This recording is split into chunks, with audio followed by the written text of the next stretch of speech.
Maraming salamat po, Ginoong Pangulo, at sa ating pinunong mayurya. A'udhu billahi minasyaitanir rajim. Bismillahirrahmanirrahim.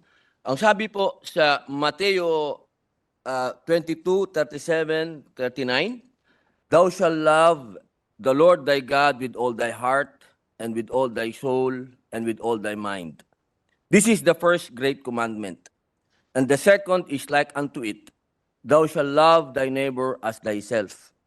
Ginoong Pangulo, ito po ang nakita po natin sa GIL sa pamamagitan po ni Senator Joel Villanueva, sapagkat nakita po natin at naramdaman ng kamusliman ang kanilang pagmamahal sa kanilang kapitbahay, at kami po yon, kami pong mga Muslim.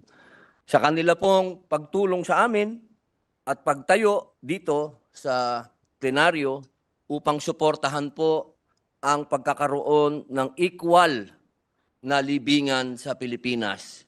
Magkakaroon po ng libingan para sa mga Muslim, sa mga Kristiyano at sa mga indigenous. Ito po ay tinayuan ng ating pong kaibigan na si Senator Joel Villanueva, at alam po natin na tinayuan niya po ito dahil sa katuruan po ng JIL na mahalin ang kanilang neighbor, ang kanilang kapitbahay.